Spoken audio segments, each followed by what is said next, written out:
الحمد لله نحمده ونستعينه ونستغفره ونؤمن به ونتوكل عليه ونعوذ بالله من شرور أنفسنا ومن سيئات أعمالنا من يهده الله فلا مضل له ومن يضلله فلا هادي له وأشهد أن لا إله إلا الله وحده لا شريك له وأشهد أن محمدا عبده ورسوله أما بعد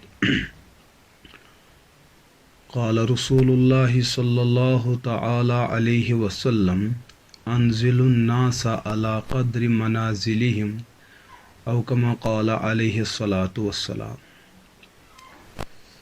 عزیز دوستو اور عزیز طلباء اور عزیز بزرگوں، ہم نے گزشتہ کل آپ سے یہ وعدہ کیا تھا کہ اگر اللہ نے زندگی رکھی اور اگر اللہ نے یہ توفیق بخشی کہ آئندہ دنوں کے اندر ہم خلیفہ راشد، داماد رسول، خلیفہ چہارم حضرت علی مرتضیٰ رضی اللہ تعالی عنہ کی مبارک زندگی کے مختلف گوشوں پر نظر ڈالنے کی کوشش کریں گے، تو الحمدللہ آج اس مبارک گھڑی کا وقت آ ہی گیا کہ ہم اس عظیم سلسلے کا آج آغاز کر رہے ہیں۔ حضرت علی مرتضیٰ رضی اللہ تعالی عنہ کی مبارک ذات ایک اتھاہ سمندر ہے جس کی گہرائی اور جس کی گہرائی کا پانا ہم جیسے لوگوں کے لیے کافی ازحد مشکل سا ہے۔ جن لوگوں نے بھی حضرت علی رضی اللہ تعالی عنہ کی مبارک ذات سے متعلق کچھ لکھا یا کچھ بولا ہے، سب کا عملاً بزبان حال اسی بات کا اعتراف ہے کہ جو حق ہونا چاہیے تھا کہنے اور لکھنے کا، وہ حق ہم نہ کہنے میں ادا کر پائے اور نہ ہم لکھتے لکھتے اس حق کو ادا کر پائے، کیونکہ یہ ذات ہی وہ ذات ہے کہ جس کے مناقب اور جس کے فضائل اور جس کی سوانح اور جس کے حیات اور جس کے احوال و کوائف کو لکھنا ہم جیسے لوگوں کے بس میں نہیں ہے۔ بس ایک نسبت کے پیش نظر ہم اس صف میں شامل ہونا چاہتے ہیں کہ کل قیامت کے دن ان عبقری شخصیات کے بارے میں جب یہ اعلان کیا جائے گا کہ ان لوگوں کی مدح اور ستائش کرنے والے کون کون لوگ ہیں، شاید کہ اس غیر مرتب سلسلے کی وجہ سے ہم جیسے ناکارہ لوگوں کا بھی نام لیا جائے کہ تم بھی ان افرادگان میں شامل ہو جن لوگوں نے کسی درجے میں کوشش کر رکھی تھی کہ آپ ان اصحابہ کرام رضی اللہ عنہم اجمعین کی زندگی کے مختلف گوشوں پر جو آپ لوگوں نے نظر ڈالی ہے، یہی وہ عمل ہے اور یہی وہ کردار ہے جس کردار کے بدولت آج کل قیامت کے اس روز محشر کے اندر آپ کو اللہ کے عرش کا سایہ نصیب ہوگا۔ بس اسی امید کے خاطر اور اسی یقین کے ساتھ اس سلسلے کا آغاز کیا جا رہا ہے۔ میرے عزیز دوستو، حضرت علی مرتضیٰ رضی اللہ تعالی عنہ ہم اور آپ لوگوں میں سے کسی ایک کی تعریف کرنے کے محتاج نہیں ہیں۔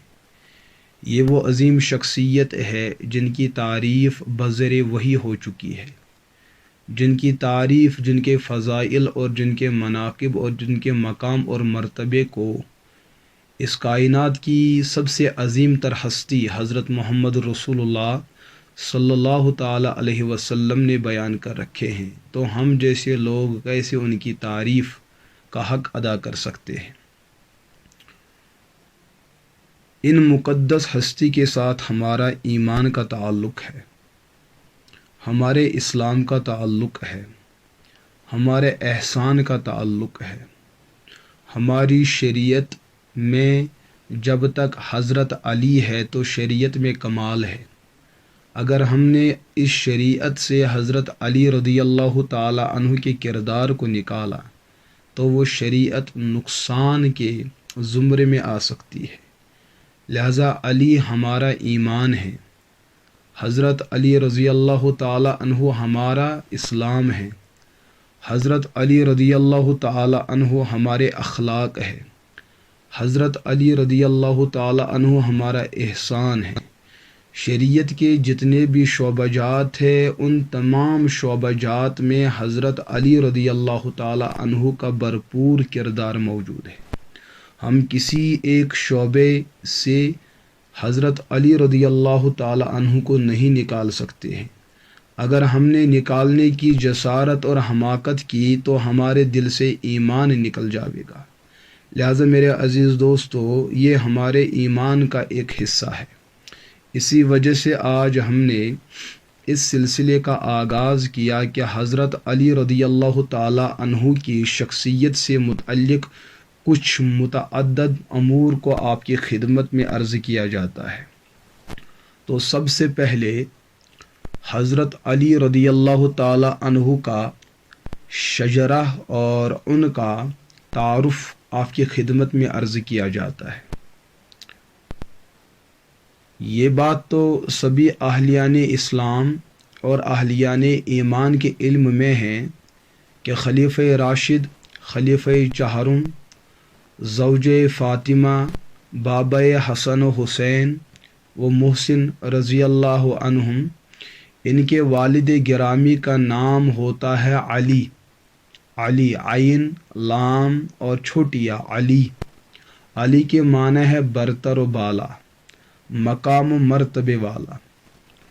یہ علی جو نام رکھا گیا ہے، جس وقت حضرت علی مرتضیٰ رضی اللہ تعالی عنہ کی ولادت ہوتی ہے، ان کی اماں کا نام ہوتا ہے فاطمہ بنت اسد۔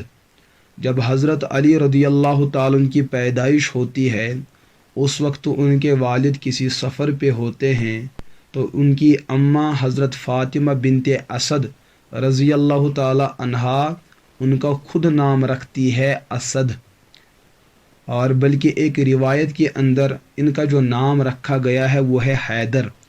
جیسے مسلم کے اندر یہ روایت موجود ہے کہ حضرت علی مرتضیٰ رضی اللہ تعالی عنہ نے جب مرحب پہلوان کے مقابلے میں میدان میں قدم رکھے تو اس مرحب کو للکارتے ہوئے یہ بات کہی، انا الذی سمتنی امی حیدرہ، ارے اے مرحب، اگر تو وقت کا پہلوان ہے لیکن میں بھی تو وہ شخص ہوں جن کی والدہ اور اماں نے میرا نام حیدر رکھا ہے۔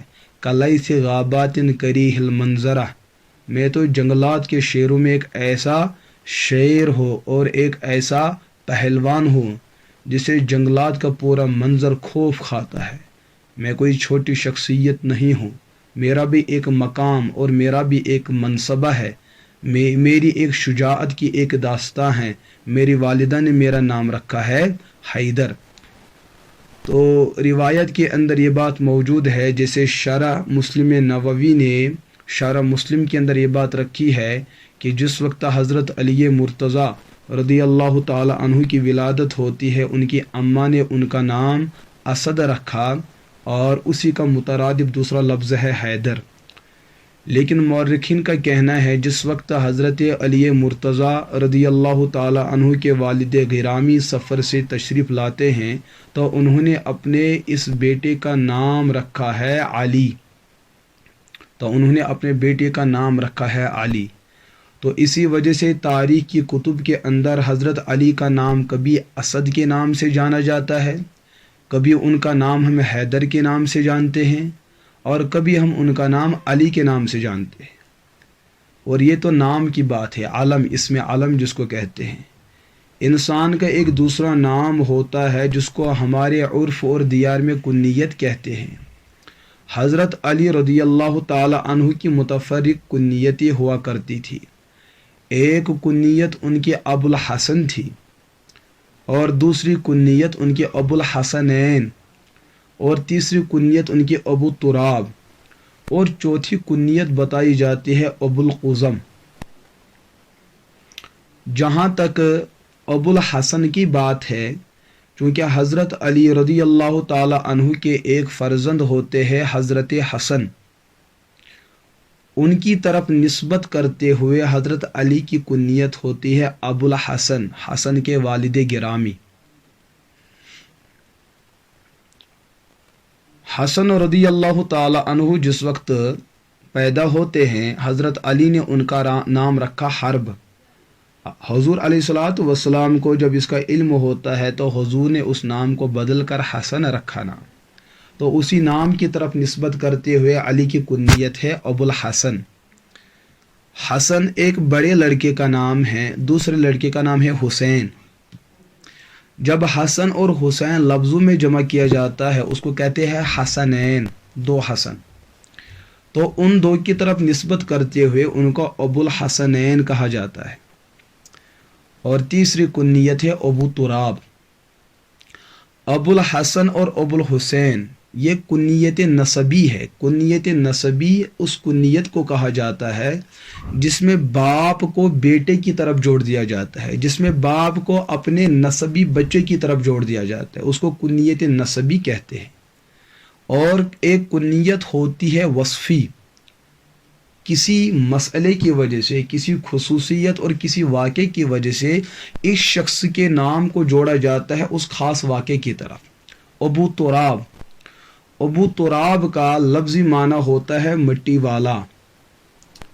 ایک دن اللہ کے رسول علیہ الصلوۃ والسلام اپنی بیٹی حضرت فاطمہ رضی اللہ تعالی عنہا کے یہاں تشریف لاتے ہیں۔ یہ روایت بخاری کے اندر موجود ہے، کتاب المساجد، باب النوم الرجال فی المسجد، کہ لوگوں کا مسجد میں سونا۔ اس کے تحت ایک روایت آتی ہے، حدیث نمبر 430۔ حضرت سہل بن سعد یہ فرماتے ہیں حضرت علی رضی اللہ تعالی عنہ کے متعلق کہ جب اللہ کے رسول علیہ الصلوۃ والسلام نے اماں فاطمہ کے یہاں تشریف لایا تو اپنی بیٹی سے یہ پوچھا کہ علی کہاں ہے، آپ کا چچیرا زاد بھائی کہاں ہے، ابن عمک، کیونکہ باپ کا چچیرا بھائی بچے کا بھی چچیرا بھائی ہوتا ہے۔ تو آپ کا شوہر حضرت علی کہاں ہیں؟ اماں فاطمہ نے فرمایا میرے اور ان کے درمیان کسی معاملے میں اختلاف ہو گیا، وہ مجھ سے ناراض ہو گئے اور ناراض ہو کر وہ یہاں سے چل دیے، اب مجھے پتہ نہیں کہ وہ کہاں پہ ہے۔ اللہ کے رسول علیہ الصلوۃ والسلام نے اپنے داماد سے متعلق معلومات حاصل کی کہ علی کہاں ہیں، پتہ چلا کہ وہ مسجد کے اندر آرام فرما ہے۔ اللہ کے رسول علیہ الصلوۃ والسلام خود اپنے داماد اور اماں فاطمہ رضی اللہ تعالی عنہا کے شوہر نازنین کی تلاش میں نکلے تو حضرت علی کو مسجد کے اندر مٹی پہ سویا ہوا پایا۔ جب اللہ کے رسول علیہ الصلوۃ والسلام نے اپنے داماد اور اپنے چچیرے بھائی حضرت علی رضی اللہ تعالی عنہ کو اس حالت میں دیکھا تو حضور نے ان کے مبارک کپڑوں پہ لگی ہوئی گرد و غبار کو خود جھاڑ دیا، پھر کہا کم یا ابا تراب، اے ابو تراب، مٹی پہ سونے والے، مٹی کے ساتھ جسم رکھنے والے، اٹھ ذرا کھڑے ہو جاؤ۔ حضرت علی رضی اللہ تعالی عنہ اپنی پوری زندگی میں اسی نام سے خود کو پکارنا، اسی نام سے خود کو بلوانے کا بہت زیادہ اشتیاق رکھا کرتے تھے کہ مجھے علی کے بجائے ابو تراب کے نام سے پکارو، کیونکہ یہ وہ نام ہے، یہ وہ کنیت ہے، یہ وہ نسبت ہے جو نسبت اللہ کے رسول علیہ الصلوۃ والسلام نے میرے لیے استعمال فرمائی۔ بہت زیادہ قلبی تعلق حضرت علی کا اللہ کے رسول علیہ الصلوۃ والسلام کے ساتھ تھا۔ یہ ہے کنیت ابو تراب کا ایک پس منظر جو بخاری کے اندر حدیث نمبر 430 کے اندر یہ موجود ہے۔ تو کنیت، بعض لوگوں نے ایک چوتھی کنیت بتائی ابو القزم۔ قزم کے معنی ہے کاٹنا، تو اس کا جو ہے شیعہ کتب کے اندر کچھ الگ پس منظر لکھے ہوئے ہیں، اس کے بارے میں ہمیں نہیں جانا ہے۔ تو ایک کنیت ہے ابو الحسن اور دوسری کنیت ہے ابو الحسنین اور تیسری کنیت ہے ابو تراب۔ اور یہ کنیت جو ہے ابو تراب یہ کنیت وصفی ہے، یہ کنیت نسبی نہیں ہے۔ بعض لوگ یہاں پہ دھوکہ کھاتے ہیں کہ ابو کے معنی باپ اور تراب کے معنی مٹی مٹی کا باپ۔ تو اس لیے ہم عرض کرتے ہیں جہاں عربی زبان میں ابن کا معنی باپ ہوتا ہے وہاں ابن کا معنی والا بھی ہوتا ہے، مال والا، ہاں، زمین والا، جائیداد والا، ابو تراب مٹی والا۔ اور اس کے علاوہ ہمارے معاشرے کے اندر انسان کا ایک تیسرا نام ہوتا ہے جس کو لقب کہتے ہیں، کسی خصوصیت کی وجہ سے انسان کا کوئی نام دیا جاتا ہے۔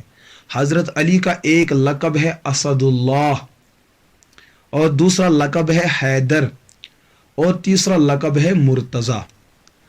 اسد اللہ کی جو وجہ بیان کی جاتی ہے کیونکہ بہادر تھے، نڈر تھے، بڑے بڑے پہلوانوں کو جو ہے ان کی مکھی پر مکھی مارنے والے اور ان کو اپنے زمانے کے اندر پچھاڑنے والے، ہر اعتبار سے ایک قوت کے مالک، ایک جسامت کے مالک، ایک مردانگی کے مالک، اس قوت و شجاعت کی وجہ سے حضرت علی کا لقب اسد اللہ پڑا۔ اسی طریقے سے حیدر کا بھی چونکہ اس کا مترادف ہے، اس کا بھی یہی معنی بیان کیا جاتا ہے۔ اس چیز کی نسبت کے پیش نظر ان کا ایک لقب حیدر بھی ہے اور ایک تیسرا لقب المرتضی، چنا ہوا۔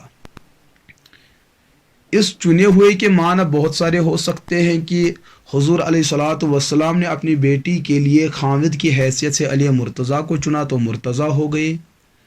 حضرت علی رضی اللہ تعالی عنہ کو آل بیت کے افراد میں منتخب کیا گیا تو مرتضی ہو گئے۔ صحابیت کے لیے ان کی صحبت کو قبول کیا گیا، ان کے ایمان کو قبول کیا گیا تو منتخب ہوئے تو المرتضی ہو گئے۔ اس کا عمومی بہت سارا معنی اور مفہوم لیا جا سکتا ہے۔ تو حضرت علی کا نام علی ہے، کنیت ابو الحسن یا ابو الحسنین یا ابو تراب ہے، لقب اسد اللہ، لقب حیدر اور لقب المرتضی ہے۔ ایک انسان کی اپنی زندگی میں کچھ رشتہ داریاں ہوتی ہیں، 4 قسم کے رشتے انسان سے متعلق ہوتے ہیں۔ ایک رشتہ ہوتا ہے جس کو رشتہ اصل کہتے ہیں، ابوت کا رشتہ، والدین کا رشتہ، اور ایک رشتہ وہ ہوتا ہے جس کو فروع کا رشتہ کہا جاتا ہے، جیسے بنوت کا رشتہ، بیٹے بیٹیاں وغیرہ نیچے، اور ایک رشتہ ہوتا ہے عمومت کا، جیسے چچا پھوپھیاں وغیرہ، اور ایک رشتہ ہوتا ہے اخوت کا، جیسے بھائی اور بہنیں۔ حضرت علی رضی اللہ تعالی عنہ کے بھی دستور کے مطابق یہ چاروں رشتے موجود ہیں۔ ابوت کے رشتے میں ان کے والدین ہیں، اور والدین میں ان کے والد ہوتے ہیں جن کا نام گرامی ہوتا ہے عبد مناف۔ یہ حضرت علی کے والد گرامی کا نام ہوتا ہے عبد مناف، لیکن حضرت علی کے والد گرامی کنیت سے پہچانے جاتے ہیں، ان کی کنیت ہوتی ہے ابو طالب یا ابی طالب یا ابا طالب۔ اس کو 3 طریقے سے پڑھا جا سکتا ہے، ابا طالب بھی عربی رول کے اعتبار سے، ابی طالب بھی اور ابو طالب بھی۔ اس کو کہتے ہیں علم نحو میں اسماء 6 مکبرہ۔ ان کا 3 احوال میں 3 اعراب، 3 طریقے ہوتے ہیں، کبھی الف کے ساتھ، کبھی واو کے ساتھ، کبھی یا کے ساتھ۔ ابو طالب بھی کہا جا سکتا ہے، ابی طالب بھی کہا جا سکتا ہے، اور ابا طالب بھی کہا جا سکتا ہے۔ تو حضرت علی رضی اللہ عنہ کے والد گرامی کا نام عبد مناف ہے اور کنیت ابو طالب۔ حضرت علی رضی اللہ تعالی عنہ کے والد عبد مناف کے اور 2 بھائی ہوتے ہیں، عبداللہ جو اللہ کے رسول علیہ الصلوۃ والسلام کے والد گرامی ہوتے ہیں، اور تیسرا بھائی ہوتا ہے زبیر بن عبد المطلب۔ عبد مناف بن عبد المطلب، عبداللہ بن عبد المطلب، زبیر بن عبد المطلب، یہ تینوں آپس میں سگے بھائی ہوتے ہیں۔ اور جو حضرت علی رضی اللہ عنہ کے والد گرامی عبد مناف، بعض مورخین نے ان کا ایک دوسرا نام بھی بیان کیا ہے، عمران، جیسے کہ البدایہ کے اندر یہ بات لکھی گئی ہے، اور اسی طریقے سے انصاب الاشراف امام بلازری کے یہاں تاریخ ہے، اس کے اندر بھی یہ بات موجود ہے۔ یہ حضرت علی رضی اللہ تعالیٰ عنہ کے والد گرامی ہیں ابو طالب، ابو طالب کے بارے میں مورخین نے یہ بات بھی لکھی ہے، یہ اللہ کے رسول علیہ الصلاۃ والسلام سے عمر میں 35 سال بڑے تھے۔ جب اللہ کے رسول علیہ الصلاۃ والسلام کے دادا عبد المطلب کا انتقال ہوتا ہے تو عبد المطلب نے اپنے بیٹے ابو طالب عبد مناف علی کے والد سے یہ وصیت فرمائی کہ میرے پوتے یعنی عبداللہ کے بیٹے اللہ کے رسول علیہ الصلاۃ والسلام کی کفالت آپ کرو گے۔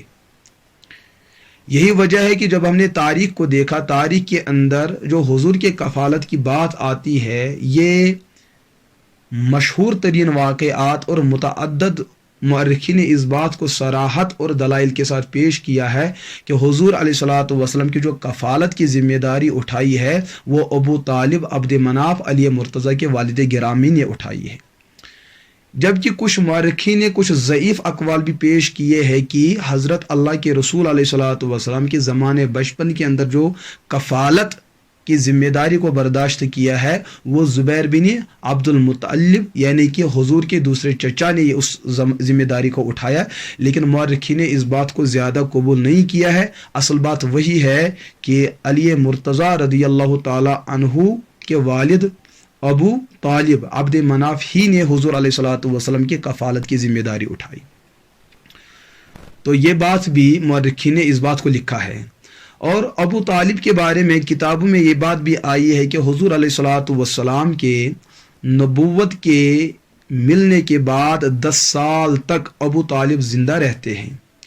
مکہ کے اندر جو قسم قسم کے لوگ جنہوں نے اللہ کے رسول علیہ الصلاۃ والسلام کو بہت زیادہ پریشان کیا اور ان کو ستانے میں کوئی کسر باقی نہ رکھ چھوڑی، ہر محاذ پہ ابو طالب عبد مناف والد علی مرتضیٰ نے حضور علیہ الصلاۃ والسلام کا ساتھ دیا۔ لیکن بدقسمتی کی بات یہ ہے کہ خود ایمان قبول نہ کیے۔ اللہ کے رسول علیہ الصلاۃ والسلام نے اسی کفالت اور اسی حفاظت کی وجہ سے بار بار اللہ کے رسول علیہ الصلاۃ والسلام نے اپنے اس چچا ابو طالب سے بار بار اس چیز کا اظہار فرمایا کہ آپ اسلام قبول کیجئے، آپ اسلام قبول کیجئے۔ لیکن بڑی بدقسمتی کی بات یہ ہے کہ ابو طالب اسلام قبول نہ کر پائے، وہ اپنے والد عبد المطلب کے ملت پر ہی انتقال کر گئے۔ انہوں نے اللہ کے رسول علیہ الصلاۃ والسلام کو بہت زیادہ مدد بخشی، اللہ کے رسول علیہ الصلاۃ والسلام کو بہت سارے احوال اور کوائف سے جہاں ان کو دوچار ہونا پڑا تھا، ابو طالب نے وہاں ان کا بہت زیادہ ساتھ دیا اور ان کے محافظ بن کے میدان میں اترے، لیکن خود جو ہے اس میدان کے اندر وہ ناکام ثابت ہوئے کہ انہوں نے اسلام قبول نہیں کیا۔ اور نبوت کے 10ویں سال ان کا انتقال ہوتا ہے، اسی سال میں اماں خدیجہ رضی اللہ تعالی عنہا کا بھی انتقال ہوتا ہے۔ اس سال اللہ کے رسول علیہ الصلاۃ والسلام طبعاً بہت زیادہ پریشان ہوئے۔ اس سال کو مورخین عام الحزن، غم، پریشانی اور مصائب اور حالات اور بلیات کا سال کہا ہے۔ تو میرے عزیز دوستو، علی مرتضیٰ رضی اللہ تعالیٰ کے جو والد گرامی ہیں ان کا نام عبد مناف اور کنیت ابو طالب۔ جب ہم حضرت علی رضی اللہ تعالیٰ کا شجرہ کتابوں میں دیکھتے ہیں، جیسے البدایہ والنہایہ کے اندر امام ابن کثیر نے بیان کیا، اسود الغابہ کے اندر جو ہے ان کے شجرہ کو بیان کیا جاتا ہے، علی بن ابی طالب بن عبد المطلب بن ہاشم بن عبد مناف بن قصی بن کلاب بن مرہ بن کعب بن لوی بن غالب بن فہر بن مالک بن نظر بن کنانہ، یہاں تک جو ہے حضرت علی رضی اللہ تعالی عنہ کا شجرہ ہوتا ہے۔ یہ ان کے والد گرامی ہیں۔ جہاں تک والدین میں والد صاحب کی بات ہے تو اس کو درجہ اجمال میں نے آپ کے سامنے عرض کیا ہے۔ دوسرا درجہ آتا ہے حضرت علی رضی اللہ تعالی عنہ کی والدہ گرامی کا۔ حضرت علی کی والدہ کا نام ہوتا ہے فاطمہ بنت اسد۔ فاطمہ بنت اسد یہ ہاشمی خاندان سے تعلق رکھتی ہے، اور شاید تاریخ کے اندر یہ پہلی بات ہے کہ ہاشمی خاندان کی کوئی لڑکی اور اس کا نکاح اور رشتہ ازدواج ہاشمی خاندان کے کسی مرد سے ہوتا ہے۔ یہ ہاشمی خاندان کا ایک پہلا منفرد واقعہ ہے کہ حضرت علی کے والدہ خود ہاشمی ہے اور حضرت علی کے والد عبد مناف خود ہاشمی ہے۔ ان دونوں کا جو آپس میں رشتہ ہوتا ہے فاطمہ بنت اسد، یہ ہاشمی خاتون ایک پہلی ہے جن کا ہاشمی خاندان میں نکاح ہوتا ہے۔ تو حضرت علی کی والدہ